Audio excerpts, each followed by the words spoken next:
Hello everyone, पबेडम classes welcome to all. So हमारा classes 2 दिन कंटिन्यू नहीं रह पाया due to non availability of network. So अपना next session MCQ session resume करते हैं। So let's start from 61 question. 61 से स्टार्ट करते हैं। सो आज के सेशन में 30 एमसीक्यू लाएंगे तो हमारा 90 हो जाएगा। सो रिमेनिंग 1 या 2 और एमसीक्यू सेशन आएंगे, देन हम स्टार्ट करेंगे हमारा चैप्टर 4। So let's start 61। देखते हैं क्या है 61 एमसीक्यू में। Which of the following statements are correct about the concept of system. So अब देखिए इसमें क्या होगा कि मल्टीपल ऑप्शन होंगे, क्योंकि इसमें पूछा है which of the following statement are correct, means that statement कौन कौन से करेक्ट हैं सिस्टम के लेके, जो कंसेप्ट हमारे सिस्टम अप्रोच पढ़े थे उस कंसेप्ट को लेके। सो फर्स्ट हमारा ऑप्शन है it is a unified all having a number of सब सिस्टम। देखिए हमारा ये क्या unified all having a number of सब सिस्टम। देखिए हमारा एक सिस्टम होता था, उसमें क्या बोले थे हमने, छोटे छोटे सब सिस्टम होते हैं, पार्ट्स होते हैं जिनको सब सिस्टम बोलते हैं। तो ये तो कंसेप्ट ठीक है, राइट है। So option 1 is right. Next option देखते हैं क्या क्या है। सेकेंड ऑप्शन देखिए क्या है हमारा, the subsystem are independent of each other. No, गलत है। देखिए क्या सारे जो पार्ट्स होते हैं क्या होते हैं, दूसरे से डिपेंडेंट होते हैं, इंटरकनेक्टेड एंड डिपेंडेंट होते हैं। क्या पूछा है, इंडिपेंडेंट, तो गलत है, ऑप्शन 2 गलत हो जाएगा। एंड थर्ड देखते हैं, ऑप्शन थर्ड क्या है, it has an identifiable boundary that separate is from the environment. Yes right. देखिए हमारा ये सिस्टम होता है तो इसका एक आइडेंटिफिबल बाउंड्रीज होता है जो कि एक्सटर्नल एनवायरमेंट से क्या करता है, सेपरेट करता है, और इसी बाउंड्री के थ्रू अपने एक्सटर्नल एनवायरमेंट से क्या होता है, इंटरेक्ट होता है। तो ये ऑप्शन देखिए राइट है। It is a constant interaction with the environment. हाँ ये देखिए राइट है ये भी ऑप्शन, क्योंकि अपने इन्वायरमेंट से क्या करता है, कॉन्स्टेंट इंटरेक्शन करता रहता है। सो ऑप्शन हमारा क्या होगा, 1, 3 and 4। 1, 3 and 4। So MCQ C is right, means option C is right. Next MCQ 62, who of the following has use the system framework in his studies of governmental organization. देखिए इसमें different different scholar है, इनमें से पूछा है कौन से scholar ने जो सिस्टम फ्रेमवर्क को स्टडीज ऑफ गवर्नमेंटल ऑर्गेनाइजेशन में यूज किया है। सो राइट ऑप्शन है हमारा सी, फिलिप सेल्जनिक ने जो सिस्टम फ्रेमवर्क को गवर्नमेंटल स्टडीज ऑर्गेनाइजेशन में क्या किया है, स्टडीज किया है। So right option is C. And 63, which of the following is the precursor of the ecological approach expounded by FW. Riggs. देखिए प्रीकर्सर पूछा है तो हमारा कौन सा है, सिस्टम अप्रोच हमारा है। सिस्टम अप्रोच क्या है हमारा, प्रीकर्सर ऑफ इकोलॉजिकल अप्रोच है। So right option is C. Next 64, which of the following approaches give rise to contingency management. देखिए अब इसमें से कौन सा हमारा अप्रोच है जो कि कंटीजेंसी मैनेजमेंट को क्या दिया है, बूस्ट किया है, ट्रिगर किया है, राइज दिया है। सो हमारा कौन सा है, सिस्टम अप्रोच, सी। नेक्स्ट देखते हैं 65, cybernetic is the science of. देखिए साइबरनेटिक हमारा क्या है, साइंस ऑफ कम्युनिकेशन का है साइंस। सो डी। सो ऑप्शन डी। यहाँ पे देखिए साइबरनेटिक फीडबैक से बेसिकली रिलेट करता है, तो हमारा एक कम्युनिकेशन से, कम्युनिकेशन साइंस से क्या है, रिलेट है। तो option D is right. Next 66, human relation theory is criticise on which of the following ground. देखिए हमारा जो ह्यूमन रिलेशन थ्योरी है किस किस ग्राउंड पे क्रिटिसाइज किया गया है, तो हमारा जाके बिहेवियरल साइंस आया, देन सिस्टम अप्रोच आया, तो एक एक करके देखते हैं। देखिए it's like a scientific basis. देखिए लैक्स ऑफ साइंटिफिक बेसिस हुआ है तभी तो हमारा बिहेवियरल अप्रोच आया, और बिहेवियरल अप्रोच क्या है, scientific study of human behaviour है। तो क्या है, तुम्हारा आपका लैक हो गया ना, लैक ऑफ साइंटिफिक बेसिस। तो इसी बेस पे क्या किया गया था, ह्यूमन रिलेशन अप्रोच हमारा क्रिटिसाइज किया गया था। तो ऑप्शन 1 को राइट माने। सो ऑप्शन 1 हमारा क्या होगा, राइट होगा। नेक्स्ट ऑप्शन देखते हैं, it ignore the social background of worker. देखिए ह्यूमन रिलेशन थ्योरी क्यों आया था, देखिए हमारा ह्यूमन रिलेशन थ्योरी क्यों आया था, क्योंकि हमारा देखिए जो क्लासिकल अप्रोच में क्या होता है, ह्यूमन एक्सपेक्ट को निगलेक्ट कर दिया था। तो हमारा क्या आया, ह्यूमन अप्रोच आया, ह्यूमन रिलेशन अप्रोच आया। तो ह्यूमन रिलेशन अप्रोच में बेसिकली ह्यूमन के जो फिजियोलॉजिकल, उनके साइकोलॉजिकल, सोशल कल्चर एक्सपेक्ट पे ध्यान दिया गया, बट उसके क्या हुआ, बैकग्राउंड की वजह से, उनका मतलब वर्कर का सोशल बैकग्राउंड क्या है, इसको इसने निगलेक्ट कर दिया। तो इसके बेस पे भी इन्होंने ये क्रिटिसाइज हुआ। तो ऑप्शन 1, 2 देखिए राइट है। थर्ड देखते हैं, it did not recognises the complexity of human needs. देखिए अब ह्यूमन नीड्स की जो कम्प्लेक्सिटी है, डिफरेंट डिफरेंट टाइप, उस पर ज़्यादा जोर नहीं दे पाया इसने। तो ये भी सही है। एंड फोर्थ देखते हैं, it is pro union and anti management, नहीं देखिए गलत है, इस बेस पे नहीं क्रिटिसाइज हुआ था। ये जो हमारा ह्यूमन रिलेशन है इस बेस पे क्रिटिसाइज हुआ था कि it is pro management and anti union, उल्टा दे दिया है, प्रो मैनेजमेंट एंटी यूनियन होना चाहिए। क्योंकि देखिए इसमें एक आप लोगों को वर्ड बताया था मैं, देखिए बहुत इसमें आप लोगों को जाइए वीडियो लेक्चर देखिए, लेक्चर सेशन में मैंने बताया था एक cow sociologist, cow sociologist term बताया था। ए बेसिकली जो हमारे एक स्कॉलर थे लॉरेन बार्टी जी ने criticise human relation as a pro management and anti union, जो जिसमें कि the United Auto Workers describe them as a cow sociologist. Basically जो इसमें लोग बोलते थे कि ये जो थ्योरी है ह्यूमन रिलेशन, बेसिकली ये क्या है, प्रो मैनेजमेंट, क्योंकि इसमें मैनेजमेंट का एक प्रकार से बहकावा था कि वर्करों को मोटिवेट करके, उनको लीडरशिप करके, उनका इंटरपर्सनल रिलेशन को जोड़ देके क्या करे, उनको काम करा ले। बेसिकली इकोनॉमिक में नहीं जान दिया गया, इसलिए इसको क्या बोला गया, प्रो मैनेजमेंट एंटी यूनियन। और उसको जो हमारा यूनाइटेड वर्कर एसोसिएशन के लोग उसको क्या बोले, काउ सोशियोलॉजिस्ट। तो ये टर्म आप लोग ध्यान देखिए, तो ये गलत हो है। एंड 5 देखते हैं, it stretch too much on informal relation. हाँ देखिए इस बेस पे भी ये क्रिटिसाइज हुआ था कि बहुत ज़्यादा इनफॉर्मल रिलेशन पे जोर दिया था, फॉर्मल रिलेशन को इसने नेग्लेक्ट कर दिया था। तो सो ये ऑप्शन भी सही है। So right option is 1, 2, 3 and 5। So option C is right. Next देखते हैं 67, system approach also known as contingency theory. A नहीं, इसने क्या किया था, कंटीजेंसी थ्योरी को तो क्या किया था, ट्रिगर किया था, राइज किया था, इसको मॉडर्न थ्योरी भी बोलते हैं, also known as modern theory. D option D is right. और इसको क्या किया था, ट्रिगर किया था। 68, who of the following give the first clear view of organization as a system consisting of inputs, process, output, feedback and environment. देखिए ये पूरा आपका एक डिफिनीशन बता दिया गया, सिस्टम का डिफिनीशन बताया गया कि सिस्टम क्या करता है, इनपुट करेगा, प्रोसेस करेगा, आउटपुट, फीडबैक, इन्वायरमेंट। तो ये आपका किसने दिया था, देखिए फीडबैक आ गया ना, तो फीडबैक का आ गया नॉर्बर्ट वीनर जी। तो बेसिकली क्या है, साइबरनेटिक के फाउंडर भी है, तो हमारा नॉर्बर्ट वीनर जी है। डी, ये जो स्टेटमेंट दिए थे, सिस्टम को डिफाइन किए थे नॉर्बर्ट वीनर जी ने। फीडबैक से आप लोग ध्यान कीजिएगा, फीडबैक अगर फीडबैक वाला नहीं आता तो हमारे ये हो जाते। सो यहाँ पे 68 का जो ऑप्शन डी होगा राइट। नेक्स्ट देखते हैं क्या है 69, Which of the following subsystem integrates the operation of the various subsystem of a system and coordinates the system with its suprasystem। देखिए पहले सुप्रासिस्टम क्या होता है, एक्सटर्नल एनवायरनमेंट होता है।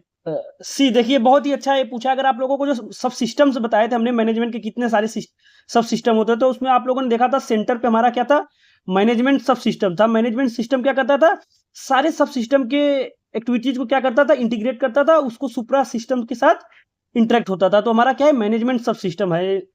तो ऑप्शन डी इज राइट। देखिए कंसेप्ट बहुत ही अच्छा है, बहुत ही प्यारा कंसेप्चुअल क्वेश्चन है। So right option is D. So next 70 number देखिए, द इनफॉर्मल ऑर्गेनाइजेशन इज। देखिए अब इनफॉर्मल ऑर्गेनाइजेशन है तो उसमें क्या क्या होगा, बेसिकली ये इतना 6 ऑप्शन दिए गए हैं, तो 6 ऑप्शन में से कौन कौन ऑप्शन सही है देखिए। इनेक्टेड नहीं, देखिए नहीं होगा, इनफॉर्मल ऑर्गेनाइजेशन है तो वहाँ क्या होगा, इमोशनल होगा, इमोशन होगा। पर्सन होंगे, लोग होंगे एंड कस्टमरी होगा, अपना एक कस्टमरी वहाँ पे रिलेशन होता है। रेशनल नहीं, देखिए रेशनल नहीं होगा, जब इनफॉर्मल है तो वो रेशनल नहीं होगा। नॉट रिटेन, ये भी देखो नॉट रिटेन होगा। सो ऑप्शन इज सी होगा। देखिए 2, 3, 4, 6, 2, 3, 4, 6। So option C is right. So right option is C. Next देखते हैं 71, the book the bureaucratic phenomena deals with. देखिए जो बुक है ब्यूरोक्रेटिक फिनोमिना क्या डील करती है, देखिए जो ये बुक है ब्यूरोक्रेटिक फिनोमिना, ये आपका डील करता है dysfunction of bureaucracy, dysfunction of bureaucracy. So option D is right. Next देखिए मैं इसमें ज्यादा एक्सप्लेन नहीं कर रहा, बुक किसका है, इन टाइटल मतलब पब्लिशर कौन है, सब देखिए आप जाके, क्योंकि वीडियो लेक्चर में सब कंप्लीट किया गया है। सो नेक्स्ट देखते हैं 72, workers are not isolated unrelated individuals, they are social animals and should be treated as such, the above statement is attributed. देखिए सोशल एनिमल, ये वाला मैंने स्टेटमेंट बता रखा है, आप लोग तो अपने से रिप्लाई कीजिए कौन सा आंसर सही होगा, राइट कीजिए। मुझे बताने से पहले आप लोग कमेंट में इसका रिप्लाई दीजिए। ध्यान आया कुछ, बर्गर वाला मैं बोला था ना, यहाँ पे देखिए यहाँ से ध्यान कर लीजिएगा, जो स्टेटमेंट सोशल एनिमल वाला Berger. So FJ Roethlisberger, D option D is right. So next देखते हैं 73। The classical theory is chiefly concern with, देखिए जो क्लासिकल थ्योरी है किससे कंसर्न है, चिपली कंसर्न विथ। सो देखिए इसका ऑप्शन देखते हैं, ऑप्शन ए क्या, देखिए हमारा क्लासिकल थ्योरी क्या करता है, फार्मल ऑर्गेनाइजेशन स्ट्रक्चर पे क्या होता है, कंसर्न करता है। सो ऑप्शन ए तो राइट होगा। सेकंड देखिए efficiency at the operative level, नहीं देखिए, और ऑर्गेनाइजेशनल एफिशिएंसी पे कंसर्न करता है हमारा क्लासिकल थ्योरी, सो ये राइट नहीं है। थर्ड देखिए पीपुल इन द ऑर्गेनाइजेशन, देखिए पीपुल तो उसने किया नहीं, उसने क्या किया है, एफिशिएंसी स्ट्रक्चर इस सब पे जोड़ दिया है। फोर्थ देखिए basic management process, yes classical theory basic management process पे क्या है, कंसर्न किया है। सो ये ऑप्शन भी राइट होगा। एडाप्टिव नेचर ऑफ ऑर्गेनाइजेशन, देखिए नेचर के एडाप्टिव नेचर ऑर्गेनाइजेशन पे कंसर्न नहीं है, ये भी गलत है। सो ऑप्शन 1 और 4 सी, 1 और 4 राइट होगा। नेक्स्ट देखते हैं Elton Mayo was involve in the Hawthorne studies from, देखिए इल्टन मायो का जो स्टडीज था वो कब से कब तक था। देखिए जो हाथोन एक्सपेरिमेंट वाला था वो तो आपका 1924 टू 32 चला था, और वहीं पे फर्स्ट इंक्वायरी का पूछता, उसको भी फर्स्ट इंक्वायरी को इंक्लूड करके पूछता, तो क्योंकि फर्स्ट इंक्वायरी आपका 1923 में ही हो गया था, तो बट इन्होंने पूछा हाथोन एक्सपेरिमेंट का ओनली पूछा है, तो 24 से 32 तक रहेगा। So option A is right. And 75 देखिए who is regarded as a behavioural scientist long before the term become popular, देखिए जो बिहेवियरल साइंटिस्ट जो टर्म पॉपुलर हुआ था इससे पहले ही कौन ऐसे साइंटिस्ट है जो पॉपुलर हो गए थे बिहेवियरल साइंटिस्ट के लिए। सो ऑप्शन सी हिल्टन मायो को, ये बेसिकली कौन से देखिए ह्यूमन रिलेशन अप्रोच के साइंटिस्ट है, बट इनको बिहेवियरल साइंटिस्ट भी स्कॉलर ने बोला था लॉन्ग बिफोर टर्म में जो यूज हुआ था इससे पहले। So Hilton Mayo option C is right. 76 देखिए the most dominant thinker in the field of administrative thought is, dominant thinker, देखिए डोमिनेंट थिंकर कौन है आपको, देखिए एडमिनिस्ट्रेटिव थॉट में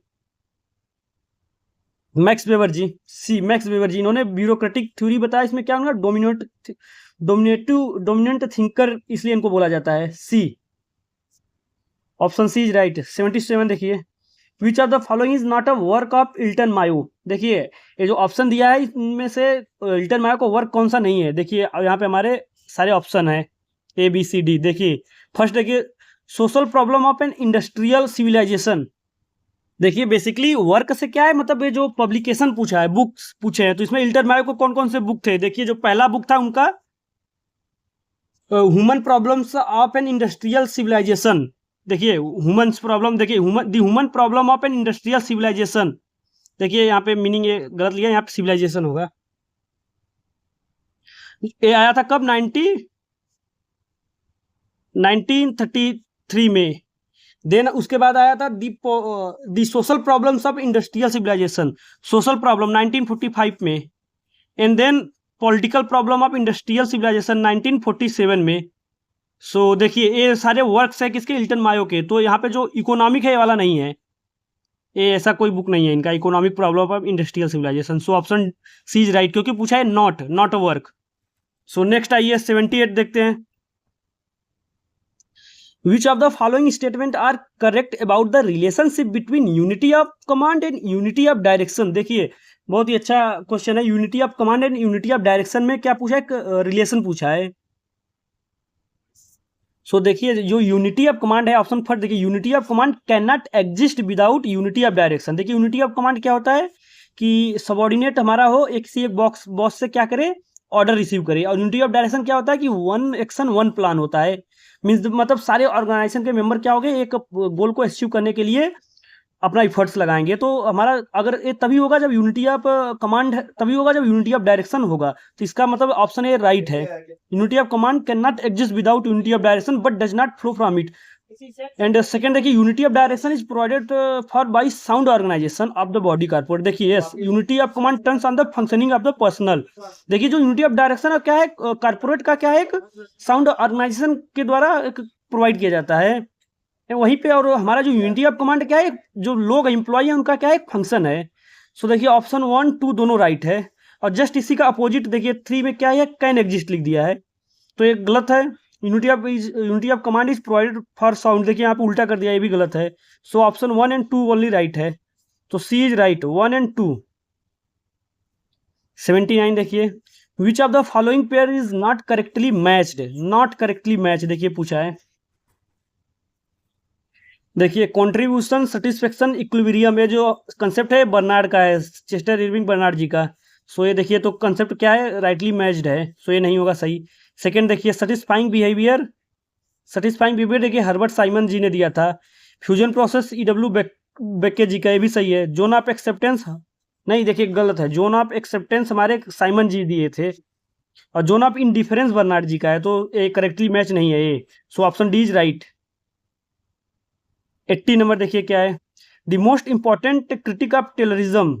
टेलरिज्म के मोस्ट इंपॉर्टेंट क्रिटिक हमारे कौन से हैं, देखिए Herbert A Simon, sorry Herbert A Simon तुम्हारे क्या है, क्लासिकल थिंकर के, क्लासिकल जो है क्लासिकल प्रिंसिपल के क्या है, most critic, most important critic है। बट अगर ओनली टेलरिज्म की बात की जाए, साइंटिफिक मैनेजमेंट थ्योरी की बात की जाए, तो उसके हमारे मोस्ट इंपॉर्टेंट क्रिटिक है इल्टन मायो।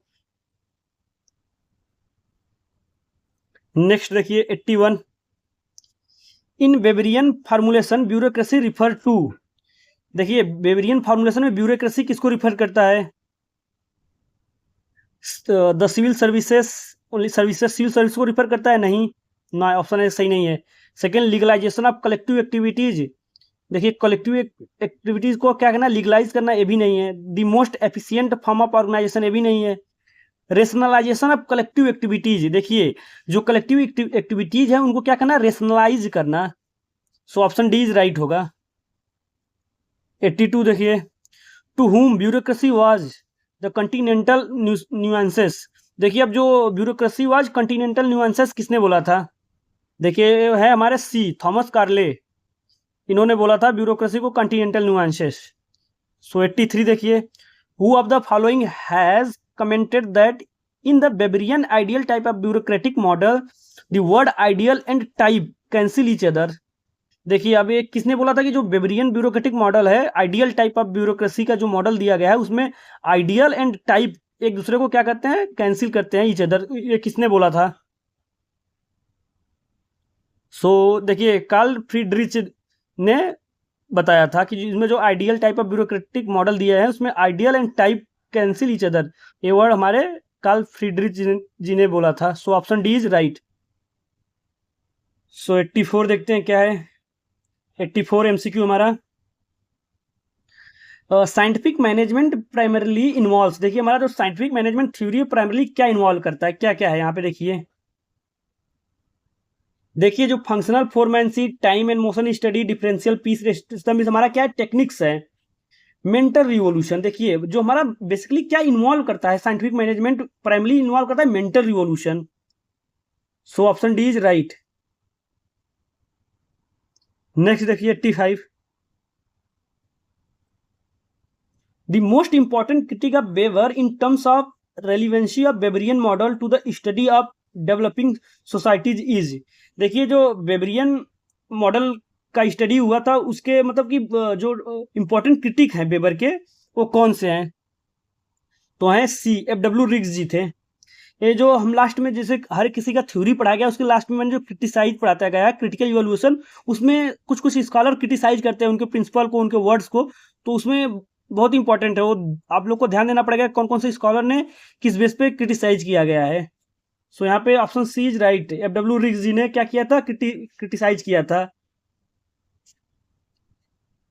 वेबरियन मॉडल को। एंड 86 देखिए, the dominant paradigm in public administration is that of. देखिए अगर डोमिनेंट पैराडिग्म की बात आए तो वेबर्स मॉडल होगा। So option D is right. 87 देखिए, bureaucracy according to Weber can be called rational because. अब देखिए bureaucracy according to Weber can be called rational because, rational क्यों बोला गया है, देखिए फर्स्ट ऑप्शन देखिए, authorities exercise by means of system of rules and procedures, authorities exercise by means, देखिए इसके द्वारा ये नहीं बोला गया कि हमारा क्या होगा, रेशनल होगा, कि मतलब ब्यूरोक्रेसी रेशनल है, इसके लिए नहीं बोला गया है। सेकेंड ऑप्शन देखिए, the function of the officers are clearly specified, no, ये भी नहीं है। The official is subjected to unified control and disciplinary system, no. The means are expressly design to achieve certain specific ends, ये देखिए option 4 only right है। इसी के लिए हमारा ब्यूरोक्रेसी को क्या बोला गया है, रेशनल बोला गया है। सो option D is only right. देखिए क्या है कि वैसे तो देखने में सब सही लग रहे हैं, बट रेलिवेंट कौन सही है, रेलिवेंट कौन है इस बेसिकली इस स्टेटमेंट से, तो ये है। तो देखिए पब्लिक एडमिनिस्ट्रेशन में यही तो है, क्या होगा, पैसे से उठा के पूछ देगा, उसका बीच का वर्ड गायब करके। तो ये सब चीजें आपको ध्यान देना है, थोड़ा प्रैक्टिस से आएगा। 88 देखिए, the greatest resistance to scientific management came from. देखिए ग्रेटेस्ट रेजिस्टेंस आया था जो साइंटिफिक मैनेजमेंट थ्योरी को, वो आया था ट्रेड यूनियन के द्वारा। क्योंकि ट्रेड यूनियन का उन्होंने क्या किया था, वहां पे रोल को मिनिमाइज किया था, इस वजह से ट्रेड यूनियन ने बहुत ज़्यादा अपोज किया था। सो 89 देखिए, the fundamental characteristic of Weberian model of bureaucracy is. अब देखिए वेबरियन मॉडल ऑफ ब्यूरोक्रेसी का फंडामेंटल कैरेक्टरिस्टिक कौन सा है।